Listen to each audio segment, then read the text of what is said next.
빌립보서 4장 4절 5절 말씀을 통해서 하나님이 기뻐하시는 교회는 어떤 교회인가 살펴보려고 합니다. 하나님이 교회의 주인입니다.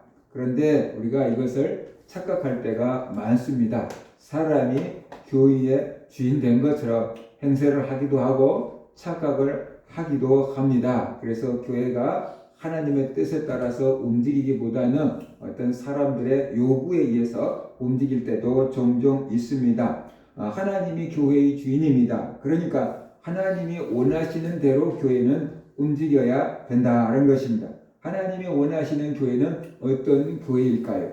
하나님이 원하시는 성도는 어떤 성도고 하나님이 원하시는 교회는 어떤 교회일까요? 내가 원하는 교회보다 하나님이 원하시는 교회, 그것이 더 바람직하다는 것을 우리가 알아야 됩니다. 그런데 우리는 때때로 그것을 잊어버리고 내가 원하는 교회, 나의 필요를 채워주는 교회, 내 마음에 맞는 교회, 이런 것들을 선호할 때가 종종 있지요.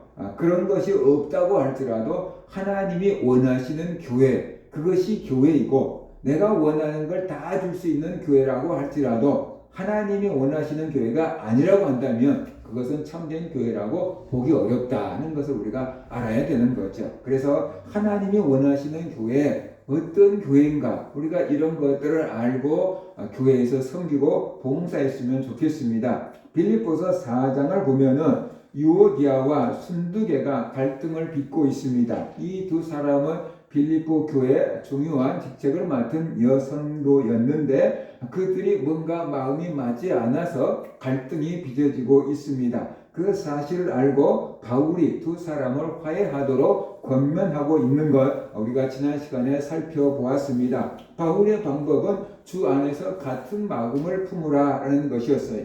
이 두 사람이 하나님을 사랑하기는 하는데 교회를 사랑하기는 하는데 마음이 달랐던 것이고 방향이 달랐던 것이에요. 그래서 갈등을 빚고 있기 때문에 주 안에서 같은 마음을 품으라 라고 지금 말씀을 하고 있는 겁니다. 그리고 빌립보 교회 성도들에게도 부탁을 했죠. 이 두 여성도들이 화해할 수 있도록 도우라 라고 부탁을 합니다. 그들의 이름이 생명책에 있다라고 상기시켜져요. 비록 갈등을 일으키고 교회의 문제를 일으키고 있지만 그래도 그들은 하나님의 사람이고 구원받은 천국 백성임을 잊지 마라 라고 하면서 그들의 이름이 생명책에 있다 라고까지 했어요. 그러면서 이 사람들을 화해하도록 교회가 도우라 라는 부탁을 하고 있습니다. 이어지는 것이 4절이지요. 4절을 보면은 주 안에서 기뻐하라 라고 했어요. 그것도 주 안에서 항상 기뻐하라 라고 말씀을 하고 있어요.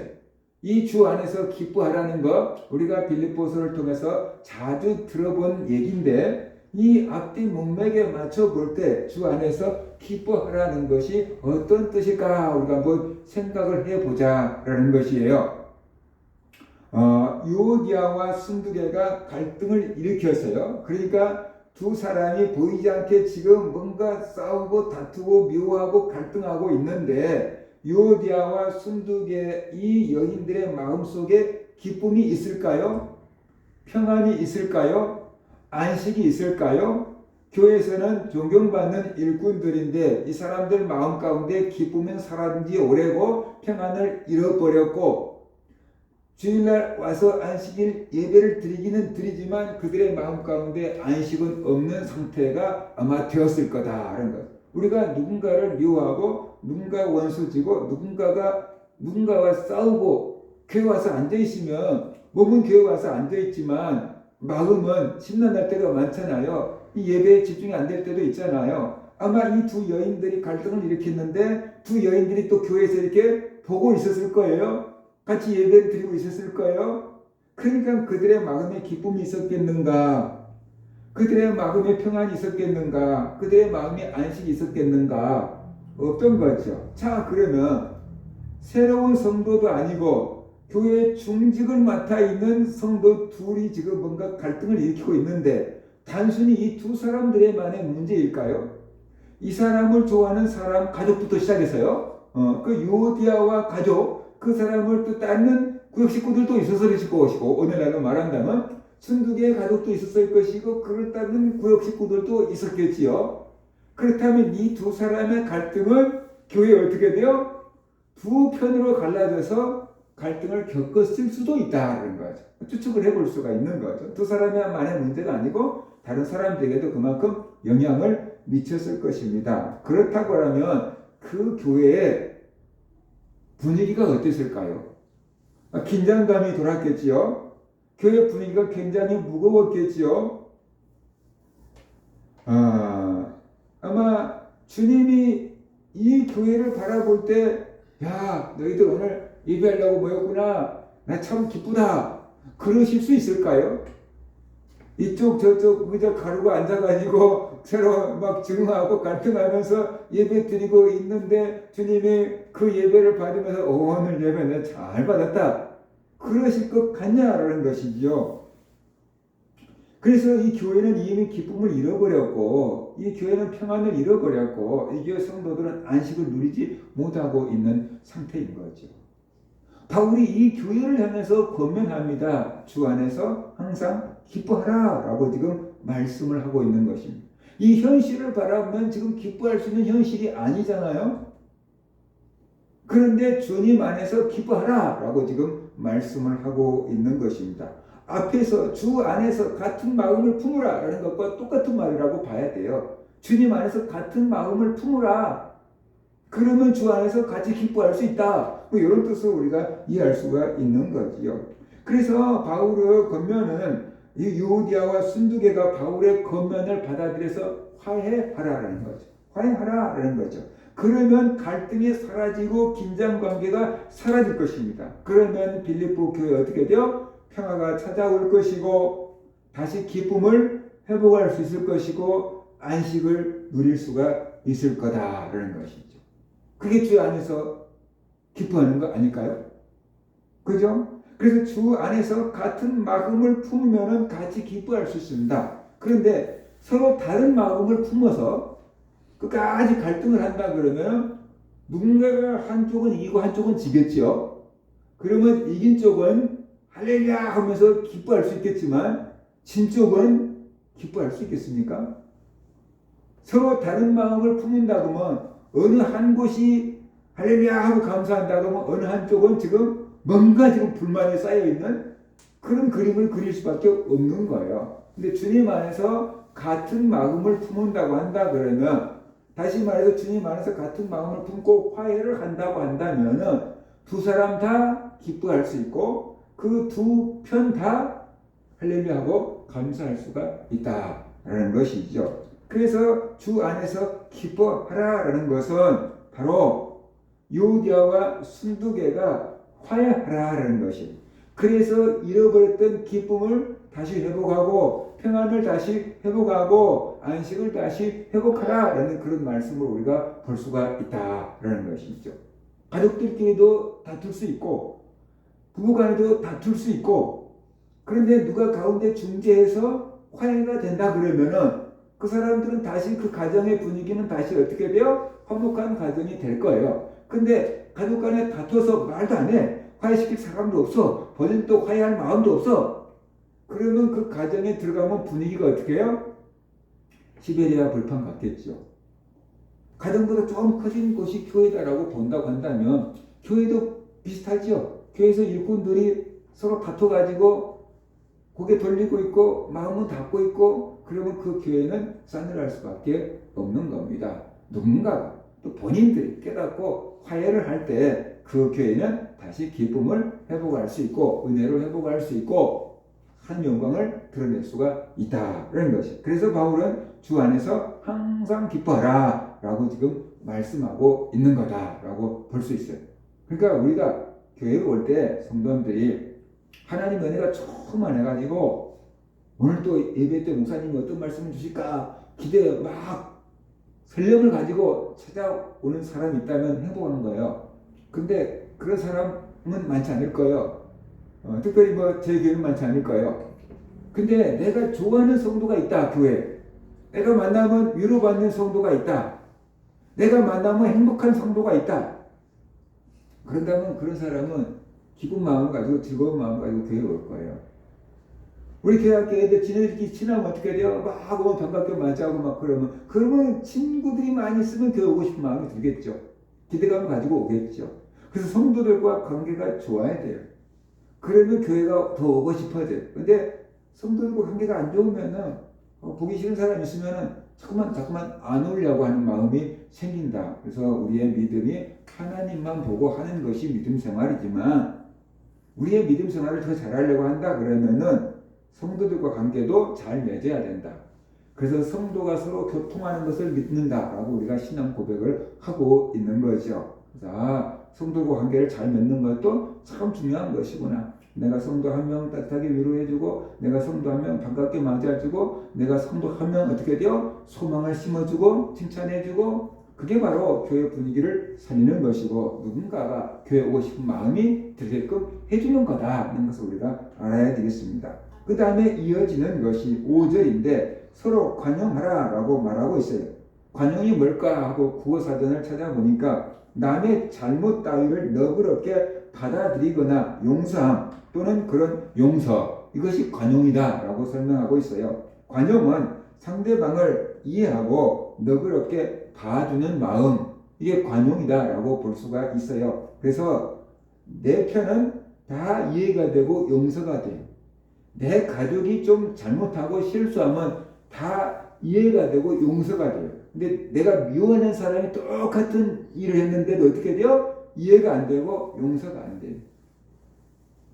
예를 들어서 봅시다. 지금 누군가의 실수로 인해서 산불이 있어서 며칠 동안 꺼지지 않고 수많은 인명피해가 있잖아요. 그쪽 지역에 안동에 있는 치부 목사님한테 전화를 해봤어요. 그랬더니 난리지요? 그랬더니 난리가 아니다. 6.25 때도 살아남은 마을이 다 쑥대밭이 되어버렸다. 교회도 타버렸고요. 절도 타버렸고요. 100 몇 년 된 105년이니까 된 교회도 타버렸어요. 신라 때 지어놓은 절도 타버렸어요. 엄청난 사람들이 대피해서 집에서 자지도 못하고 대피소에서 지금 자고 있어요. 재산상 피해라고는 말로 표현할 수가 없을 거예요. 그런 뉴스를 볼 때 우리 국민들 입장에서는 그분이 이렇게 얘기를 했어요. 죽은 조상 때문에 수많은 산 사람이 고통을 당하고 있다. 성묘 갔다가 담배불 던져서 그렇게 된 거라며요. 그러니까 죽은 조상 때문에 살아있는 수많은 사람이 고통을 당한다. 그렇게 얘기를 하더라고요. 그런데 그 실수로 불을 지른 사람이 나의 가족이라고 한다면 대하는 것이 좀 달라지지 않겠어요? 실수야.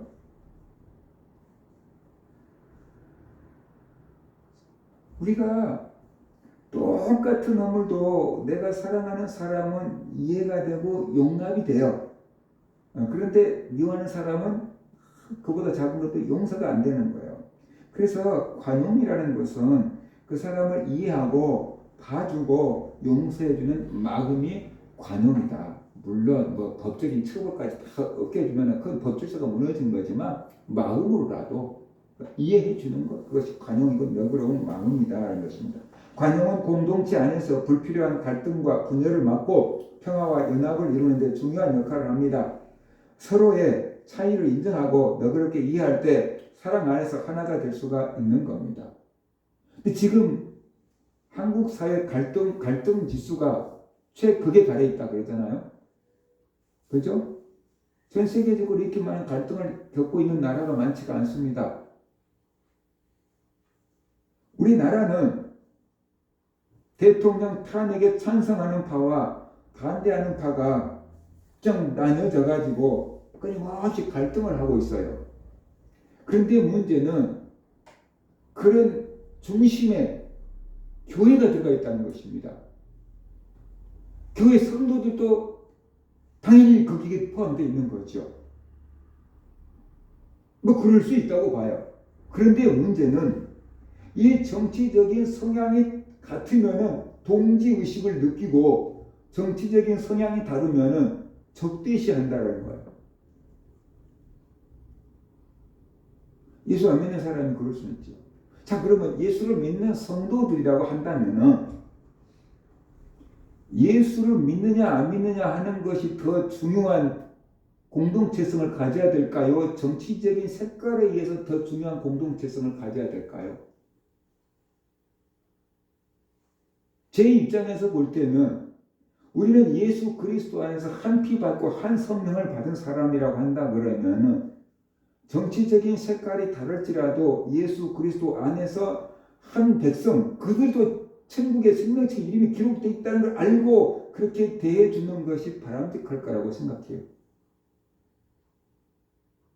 그런데 이 교회, 예수 그리스도의 백성, 천국 백성이라는 이 개념보다 정치적인 성향을 더 중요하게 생각하는 성도들이 있다는 거죠. 그런 목사들이 있다는 거예요. 그래서 나와 성향이 다른 정치 색깔을 가지고 있는 성도들을 적대시한다는 거죠. 원수 대하듯이 한다는 거죠. 그것이 과연 하나님 보시기에 바른 것인가? 정치적인 것 때문에 가족들끼리 갈등하는 것은 벌써 오래전에 있었죠. 그렇죠? 명절 때 정치적인 얘기하다 가족들끼리 막 분쟁이 일어나고 막 교회 안에서도 그러고 있다는 거예요. 이 갈등이 사회에 엄청난 피해를 주고 있는데, 정신적으로 엄청난 피해를 주고 있는데, 교회는, 종교는 국민들의 갈등을 해소해주고 뭔가 하나 되는 나라를 만들어 가는데 역할을 감당해야 되거든요. 사회를 통합시키는 역할이 종교의 역할이에요. 적어도 교회 안에 성도들끼리라도 하나로 통합시키는 것이 교회 해야 될 역할일 거예요. 그런데 그게 안 되고 있다는 거죠. 오히려 사회 갈등을 부추기는 그런 역할을 지금 하고 있다는 거예요. 무엇이 더 중요한디? 뭐 그런 얘기가 있잖아요. 무엇을 더 중요하게 생각할 것인가? 내가 하나님의 백성이라는 것을 더 중요하게 생각할 것인가? 아니면 정치적으로 내가 보수냐 진보냐 그것을 더 중요하게 생각할 것인가? 우리의 가치관이 좀 바로 잡아졌으면 좋겠다는 것입니다. 유오디아와 순두개가 서로 관용하라는 것이, 그리고 교회 성도들도 유오디아와 순두개를 관용에 베풀으라. 저 사람들 때문에 교회가 막 분쟁을 일어났었지 그거 미워하지 말고 그냥 예전에는 그랬지만 이제 화해 있으니까 그냥 이제 잘 지내보자. 그렇게 지금 관용을 베풀으라고 지금 말하고 있는 것입니다. 지금 생각이 다르고 일하는 방식이 달라도 서로 관용을 베풀으라고 말하고 있는 것입니다. 나와 정치 성향이 좀 다르더라도 교회에서 관용을 베풀고 그 사람들도 천국 백성으로 대해줄 수 있는 그런 사회가 되어야 된다라는 것이 아마 오늘 우리에게 주어진 메시지이지 않을까 라는 그런 생각을 한다라는 것입니다. 목사 입장에서 걱정스러운 것은 뭐냐면은 정치가 종교화돼 가고 있다는 것입니다. 마치 자기가 원하는 정치 집단이 유토피아를 만들어 줄 것처럼 생각하고 그들이 하는 모든 것은 다 옳고 상대방이 하는 모든 것은 다 그런 것처럼 생각을 하고 있는 정치가 종교화돼 가고 있다, 신봉하고 있다는 거죠. 정치인은 사람입니다. 잘하는 것도 있을 수 있고 못하는 것도 있을 수 있거든요. 그 잘한 것은 누구든지 잘한다고 해야 되고 못하는 것은 내가 추종하는 사람일지라도 그것은 좀 고쳐야 되겠습니다 라고 얘기할 수 있어야 되는데 우리 정치 문화에는 지금 그게 없다는 것입니다. 나는 이쪽을 선택했으면 무조건 이쪽은 그냥 막 다 오라. 누가 봐도 틀릴 건데 다 오라. 이렇게 되는 거고. 내가 또 이쪽을 선택했다면 누가 봐도 틀린 건데 이쪽은 다 오라. 저쪽은 다 틀려. 이런 식으로 우리가 가고 있으니까 정치가 아닌 정치가 종교화되고 있다는 거지. 정치인들이 천국을 줄 수 없습니다. 근데 내가 추종하는 이 사람이 정권을 잡으면 우리나라가 천국 될 줄로 착각을 하고 있는 것입니다. 국민들의 눈이 멀어 있는 겁니다. 뭔가 그런 세력들에 의해서 우리가 지금 뭔가 시야가 가려지고 있지 않는가? 그래서 이 한국 사회 갈등의 심각함을 교회와 성도들은 깨닫고 그 갈등을 풀어나가고 해소하는 역할을 할 수 있는 교회가 되어야만 된다라는 것이지요. 현장에 나가서 피켓 들고 시위하는 사람들도 있을 수 있지만 정말로 이런 사회를 보며 안타까워하는 기도하는 교회 성도들도 있어야만 된다라는 것이. 기도하는 성도들 볼 때 피켓 들고 나간 사람들을 보면 또 성도같이 안 보여요. 또 피켓 들고 나가 있는 성도들은 교회에서 기도하고 있는 사람들이 저것들이 하나님의 사람인가 또 그렇게 안 보여요. 전부 자기 입장에서 보고 있는 거예요. 그만큼 우리가 편협된 시각을 가지고 신앙생활을 하고 있다라는 것을 알고 좀 더 그리스도 안에서 관용을 할 수 있는 그런 교회와 성도들이 되어야 된다라는 것입니다. 그래서 우리가 유오디아와 순두계가 화해한 것이 유지될 수 있고 그것이 교회에 영향을 미치기 위해서는 서로 관용을 베풀어야 된다. 유오디아도 순두계도 서로 관용을 베풀어야 되고 교회도 그들에게 관용을 베풀 수 있어야 된다는 것입니다. 그래서 관용을 베풀어야 되는데 그 이유가 뭐냐 그러면은 두 가지잖아요. 주님께서 곧 오신다라는 것이 주님의 재림이 임하겠다라는 것이 주께서 가까우시니라 그랬잖아요. 5절에서 너희 관용을 모든 사람에게 알게 하라. 주께서 가까우시니라 그랬잖아요. 그러니까 주님의 재림이 임하겠다라는 것이 주님 앞에 설 때 부끄럼 당하지 않는 성도와 부끄럼 당하지 않는 교회가 되려면은 관용을 베풀어라 라고 볼 수 있습니다. 주님 오실 때 주님을 기쁨으로 맞이할 수 있으려 그러면 성도들과 화해하고 관용을 베풀고 그런 상태에서 주님을 기쁘게 맞이할 수 있지 않겠느냐 그런 뜻으로 우리가 볼 수 있다는 거죠. 원수 맺고 막 싸웠는데 주님이 오서 천국 가자 그러면 나는 가자고 할렐루야 할 텐데 주님 쟤도 데려가게요 그러면 어떡하겠어요 이제. 그러잖아요. 쟤 나하고 싸웠는데 주님 쟤도 천국 데려가려고 그러면 그러면 안 되죠. 뭐. 그러면 주님이 어떻게 돼요? 네 놔두고 쟤 데려갈까? 그러면 이제 어떡할 거예요? 그죠? 그래서 주님의 재림이 임박하니까 관용을 베풀어라 라고 지금 말씀을 하고 있어요. 그 다음에 주님의 임재를 경험하라는 뜻으로 보여요. 주께서 가까우시다는 것은 꼭 재림만을 의미하는 게 아니고 주님이 임재가 있다라는 뜻으로 볼 수 있어요. 언제 사람들이 주님의 임재를 경험합니까? 화해할 때, 죄를 용서받을 때, 화해할 때 주님의 임재를 경험할 수 있습니다. 주님께서 탁 예를 들어서 탕자가 돌아왔을 때 아버지가 어떻게 해요? 탁 품어줄 때 거기에 아버지 사랑을 깨닫는 거잖아요. 그처럼 하나님의 임재를 느끼는 거예요. 회개하는 거 받아주고 용서해 줄 때 야곱과 에서가 끌어안고 내 동생 야곱 그러면서 눈물 흘리며 울 때 그 화해 장면에서 주님의 임재가 느껴지기 때문에 야곱이 형님의 얼굴을 본즉 하나님의 얼굴을 본 것 같습니다. 그러잖아요. 화해할 때 하나님의 임재가 느껴지는 것입니다. 사랑을 주고받을 때 주의 임재를 경험할 수가 있게 되는 것이고 관용을 베풀어 줄 때 주의 임재를 경험할 수 있다는 것입니다. 그러니까는 주께서 가깝다라고 하면서 관용을 베풀어야 된다는 이유는 뭐냐면 너희들이 서로 관용을 베풀 때 주님의 임재를 경험하게 될 거다. 그런 뜻으로도 우리가 이해해 볼 수가 있다는 것입니다. 그래서 성도끼리 다투거나 상처 주지 않도록 조심해야 합니다. 왜냐하면 주님이 곧 오시기 때문입니다. 주님이 곧 오신다는 것을 우리가 망각하면서 살 때가 많습니다. 그래서 갈등하고 미워하고 원수 맺는 것을 풀지 않으려고 합니다. 주님이 곧 오신다는 것을 기억을 해야 합니다. 그럴 때 우리가 원수 맺은 것을 풀 수 있고 갈등하고 있는 것을 좀 내려놓을 수 있고 내 욕심을 좀 내려놓을 수가 있는 겁니다. 하나님이 일하다가 마음에 안 맞을 수 있고 일하는 방식이 다를 수 있습니다. 그래서 갈등을 겪었을 수도 있습니다. 이때 주님은 우리에게 원하시는 게 뭘까? 주님은 어떤 교회가 되기를 원할까 하는 것입니다. 주님 안에서 같은 마음을 품기를 원하는 것입니다. 주님 안에서 같은 마음을 품는다는 것은 하나님의 영광을 위한 그런 마음을 품는 것입니다. 복음을 전하기 위한 마음을 품는 것입니다. 영혼을 살리기 위한 마음을 품는 것입니다.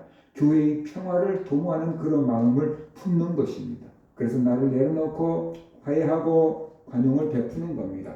그럴 때 주님이 원하시는 교회가 되고 그럴 때 세상 사람들이 교회가 관용을 베푸는 것을 알 수 있게 되고 그래서 교회는 용서해 주는 것이구나. 깨닫게 되고 하나님께 영광을 돌리게 된다는 것입니다. 하나님이 우리를 용서해 주셨고 하나님이 우리를 사랑해 주셨고 하나님이 오래 참으면서 우리에게 관용을 베풀어 주었습니다. 그러니까 우리가 하나님께 그런 것을 받았다고 한다면 우리도 그런 것을 실천할 수 있는 성도들, 실천할 수 있는 교회가 되어야 한다는 것입니다. 지금 큰 교회 안에서는 이 여와 야 성향을 가진 성도들이 모여 있을 것입니다. 그들이 정치적인 얘기를 안 해서 그렇지, 그들이 정치적인 얘기를 얘기하고 밥 먹고 그런 가운데 정치적인 얘기를 하다 보면은 성도들끼리도 니는 나하고 동지인 줄 알았더니 아니구나, 그렇게 갈라설 교회와 성도들이 꽤 많이 있을 겁니다. 세상이 갈등을 하고 있는데, 정치적인 것 때문에 갈등을 하고 있는데 교회도 그 소용돌이 속에 지금 휘말려 있다는 것이, 내 나름대로의 누구를 좋아하고 어떤 당을 선호할 수 있어요. 그럴 수 있어요. 그런데 나와 다르다고 해서 막 적대시하면은 안 된다. 그건 민주주의가 아니잖아요. 민주주의는 서로 다른 의견을 가질 수가 있는 게 민주주의잖아요. 다른 의견을 발표도 못하게 하면 안 되는 거죠. 그것은 독재죠. 그죠? 그래서 교회는 이 정치적인 것 때문에 너무 휘둘리지 않았으면 좋겠어요. 그죠? 내가 원하는 대로 투표하세요.